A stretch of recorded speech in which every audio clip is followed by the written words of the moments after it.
The longest intro ever. It is the longest intro ever. Okay, it says there's two. Hang on, it's coming. Trying to get volume to turn on. It's coming. There's too many requests coming in, so I'm trying to get it. Stream not in preview mode. Boom. Boom. And we are live. When we are talking Sturgill Simpson, there has been a bunch of kerfuffle about stuff he said long ago. And is Sturgill Simpson a jam band? Going to give you a little historical context with Wook Plus that we years ago, back in 2020, did a whole series. Are they a jam band? Dire Straits, Bo Diddley, bunch of different people, you know, and I think that this falls squarely into that. And we're going to start it off, and I'll throw it to you after that, T. In Denver earlier, recently, he said, I am not a jam band. I am a songwriter with a band that jams, to a couple rail riders to the fact that jam bands should play different set list every night. And you see 18 shows, you should only see 6 repeats or something like that. And he's like, screw that. And I tell you what, I am with him. Okay. Is that a question? You just I'm throwing it out to you. Gotcha. On your I got you. Yeah. I'll say this. It's funny because I guess the definition of a jam band isn't whether or not a band jams, it's whether or not they play the same songs every night, right? So that's really what we're saying here, because like you could, if you play a 20-minute version of the same song every show, are you a jam band? I don't know. I mean, I don't know. I honestly don't know. I'm just asking. So you're saying that it boils down to set list construction. Well, that's what I'm saying. It seems like the definition is. I don't know. Like, that's what it seems like we're boxing it as.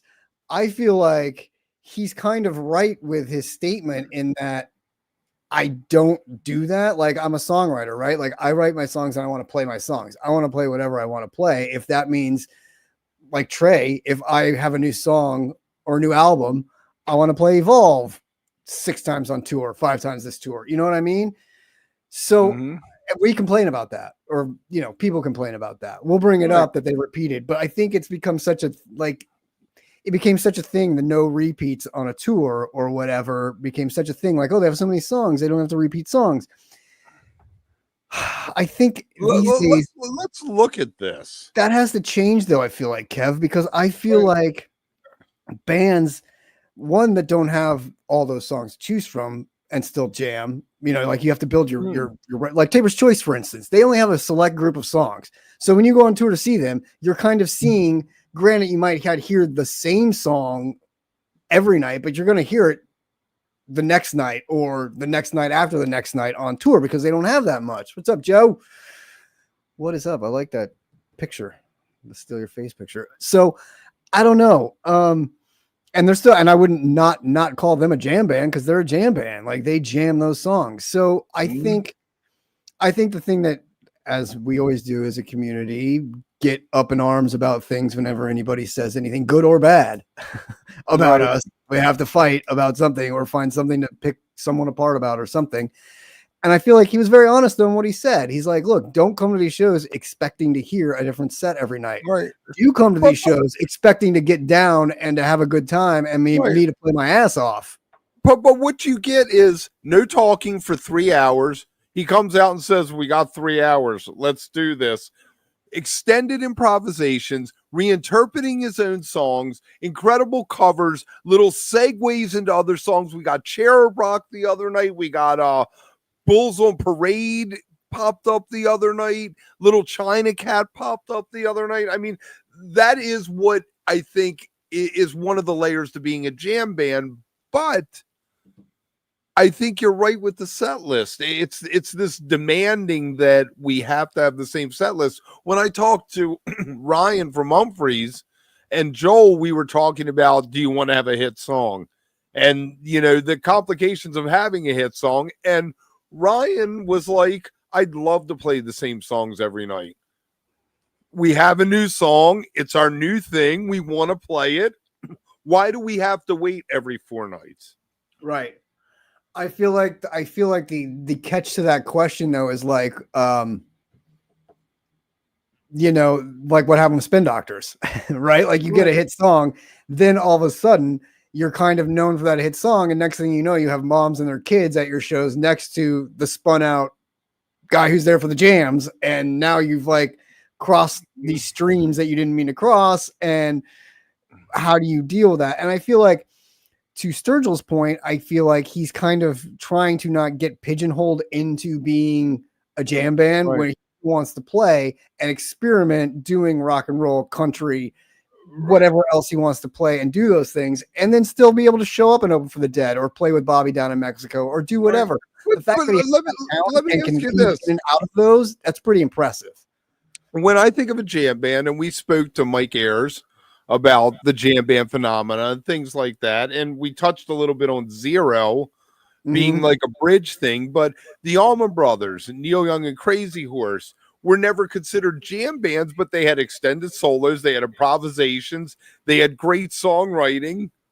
Yeah, but they were never considered jam bands, and I feel like Sturgill falls solidly into the cool 70s rock, not your Eric Clapton crap, not your studio crafted, you know, Little River Band, or the nitty gritty, dirty down stuff. And then you flow into Pearl Jam. Pearl Jam isn't a jam band, but they embrace a lot of that aesthetic. Well, I think that's an interesting one, because is Pearl Jam grunge, right? I always felt like Pearl Jam kind of walked the line of grunge, whereas they weren't full grungy, because they got very popular. Like they kind of broke through, like almost kind of Spin Doctors-y of the grunge scene, kind of broke through, but were able to maintain their core fans and still kind of go out and grab popular fans. So I'd almost argue that he's kind of like Pearl Jam in that I don't think Pearl Jam's grungy, so to speak, anymore. Let me throw some others out to you. Radiohead. Yeah. They improvise live songs, they stretch things out, they rearrange stuff, you know. And they're fans of Fish and the Dead too. Like they talk about them as being influences of theirs. So yes, I mean, again, you don't. They're not a jam band, but they're jam adjacent. They're in the extended universe, but they aren't. I think part of it's the set list, but I also think it's the running into the repetitive Bliss Jam thing. All the best jam bands will do a 20-minute, their best song for 20 minutes and run a Bliss Jam through it. I think that's a good point, Greg. Like, Sturgill never identify as a jam band like a lot of ours, because it has a stigma that is generally uncool to the mainstream. And that's very true. Like, once you're in that realm, suddenly, oh, you mean like Fish? Oh, you mean like Panic? And then that's an automatic turnoff for some people. It's like, oh, I don't need to go hear 20-minute jams. But it's funny, I asked a bunch of artists about this, and Alan Evans from Soul Live was basically like, if they're going to buy a ticket, call me a jam band. Whatever. Well, I like it. I think some band, we've talked about that. Some bands have no problem just being like, yeah, we're a jam band. Like that's like I said, like Tapers, they completely embrace that thing. And like, that is where we want to be. And those are the fans we want to cater to and come to see our shows. I agree with like, what about, let me throw some other names out at you. My Morning Jacket. They're much more of a jam band. I mean, it's you hard would put to them more into. Yeah. Okay. Yeah. I do. Because they do more. They seem to fill that void more. They do more of like, they're around that more. They do those jams are kind of associated with that now. So I feel like they're in that. Yes. Right. King Gizzard. What's up, Mystery? Oh yeah. Gizzard for sure. I mean, and another one that kind of electronic, heavy metal, orchestra with them now. Like, yeah, but I consider them fringe jam band. Right. Fringy. Because they're much more, I would consider them psych rock. Right. There's more to them. The type 2 right component. Well, see, there's more to them than just jam, which is the thing with Sturgill. There's more to him than just jam. So you're getting jam in him. So if you want to call him a jam artist, you can, but there's more to him. It comes with like one of those asterisks that's like, he's not a jam. He's not. You can come see him. Like, I figure like with him, you like blues, you like rock and roll, you like country. Right. That all kind of like meshes together with him. And there's something for everyone. Right. So you don't like some of his country songs. I mean, I find myself sometimes being like, oh, I'm not really a big fan of this one. But then the next one rips. And you're like, okay, whatever. Same with Fish. Like, you're not going to like every one of their songs in the catalog. We all need a bathroom song. Exactly. Totally. Primus or Ween? Primus, again, kind of walks that odd line. Yeah. Ween, yes. I would say Ween. See, I'd say no. Really? I'd say Ween was a straight songwriter band. They wrote songs. Because you look at their set list, they're like 97 songs they do over the course of an hour. Country fusion artist. Yeah, there you go. I like that, country fusion. I guess you could say rock and roll fusion too, because I feel like country is just an offshoot of rock and roll. So you could kind of say rock fusion, I think, in that too, because then you're not labeling country and like trying to pull that out. I feel like if you say rock fusion, it kind of like gets people like, oh, okay, I'll check that out because I like rock. Right. Like, I like it. So I don't know. All right, Tedeschi Trucks Band. Yes, I definitely know. They are the most professional run organization I've ever seen with a band of that size. But that doesn't make them. Yeah, but just being professional does not make them jammy, though. Like, they still cover that ground. It's like Billy Strings. Where do you put Billy Strings? Bluegrass jam? Like, he's a jam, but well, I'd say Billy Strings was not a jam band simply because he does not have a drummer. Yeah. See, so Jamgrass, is he Jamgrass? Yes, he is Jamgrass. He is the number one proponent of Jamgrass in the world right now. And bluegrass fusion. There you go. It's called everything just gets a fusion after it. Jam fusion, bluegrass fusion. I'm using fusion from now on, Greg. That's it. Thank you, Greg. Would you say Greg says Ween punk rock? You're the punk rock expert, Kev. Would you call Ween punk rock? Yes, they are punk. They have that complete aesthetic, the do-it-yourself thing, the absurd lyrics, the pushing the boundaries, the whole 9 yards. Yes, Ween is definitely a punk band. Yes. All right, I got one more for you. Wilco. Oh man, another good one. Fuck. Right on the line. Like Spiders, Handshake Drugs. They jam. But they're not a jam band. Yeah. You know? Remember before Fish Radio became Fish Radio and it was like Jam On Radio? If you were on Jam On, you were a jam band. That's how I always defined it. Still exists, but only exists online. Right. It's not. Right. Yeah. I tried to sell us. Sirius did not want this. They did not want this. They did not Me want and you, this whole thing. They did not want this because they knew that they would get too big. All right, so let me ask you this. Victor, wait, hang on. Victor, yes. Panic, definitely. Goose, I mean, yes. Yeah. Goose released a new single today, and I felt like I got hit in the face. I thought I was Fabio. I was going to say to you, I was like, do we need to do a microdose for Goose's single today, too? And then I kind of listened to it and was like, the less we talk about that, the better, probably. Yeah, the better. So my other question is to you. People have consternation and gotten their, themselves all uptight over Sturgill removing himself from Nugs a while back. SC one time asked if I'd look into it more, and today I finally really fell into that hole. And from what I can tell, basically Sturgill was looking out for his people. He wanted the most money he could. They couldn't give him the most money he wanted, so he walked.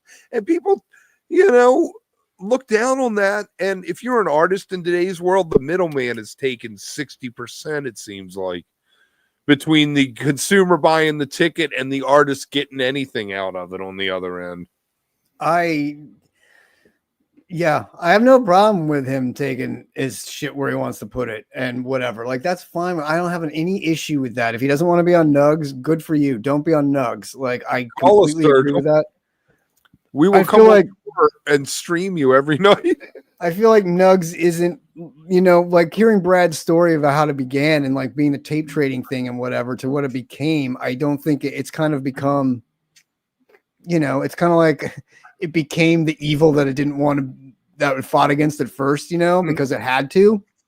So I have no problem with Sturgill bailing on that. I think it actually speaks more to being rock and roll than anything. Like, I'll take my shit and pull it off of here. Like I got other ways for people to listen to it, Right. which makes it more rebellious too. Like, oh, he's not on Nugs. How do I find it? Like you have to like go out and search for it and get it, which makes you even more of a fan than just being find like, the bootlegs, right? Yeah. You find the bootlegs, the videos. So, and Or I you mean, get if that it's a money thing fantastic- too, I wouldn't. Yeah, it's a business. We shouldn't be too upset. You can't be upset. Like I said, like artists need to be in control of their art. I think the hardest part is like when you see that stuff, like, you know, like Taylor Swift just got her whole catalog back. Like you should have that. John Fogerty did CCR songs through the 70s, the whole 70s, no CCR because Zant fucking ripped them off. I mean, exactly. So I think the most important thing is being in control of your music. And if you're in control of your music and you don't want it on platforms or wherever you want it, that's fine with me. If you're not in control and other people are doing that, then I'd be pissed and like have an issue with it. But as long as it's him doing it and whatever, do it. Do it. Right. And you definitely can't call it a temper tantrum like I saw somebody say. I mean, that's just, it isn't a temper tantrum. It's looking out for your people is ultimately what it is. You know what? If you're watching this later, make sure you leave a comment. Everybody in the comments live, thank you so much. Remember, we're over on Volume. We got that whole thing working. We really want to move stuff over there. And you know, the best part about Volume, T, is that it's ad-free. So if you go over to Volume to watch this, we're going to put a link down in the description to this exact video over there. You aren't going to have the YouTube ads. But what we would ask you is to become a member over there, and then even more, maybe become an all-access member, where you're going to get exclusive interviews, the Wook Club, you're going to get to come on shows. Right. Becoming a member is free over there. That's free and easy. To become all access, I think it's $3 a month, and you get a lot of other perks that we're working on. $3 a month is nothing. It's a cup of coffee a month. You got it. Half a cup of coffee these days. You got it. I will say, wait, where was it? William, yes, go see Sturgill live. He is awesome live. Yeah. Phenomenal show. Awesome Top show. of my list. Top of my list. Yes, he is fan. Live shows. Yep, no, keep going. We're listening. I was just reading the comments. I was just making sure we didn't forget anybody in the comments. I just wanted to make sure we got anybody on Volume? No chat's on over there. Go over there and chat. I'll watch it over there. All right, make sure you stop it over there. I'll stop it here. Thanks, guys. We love you.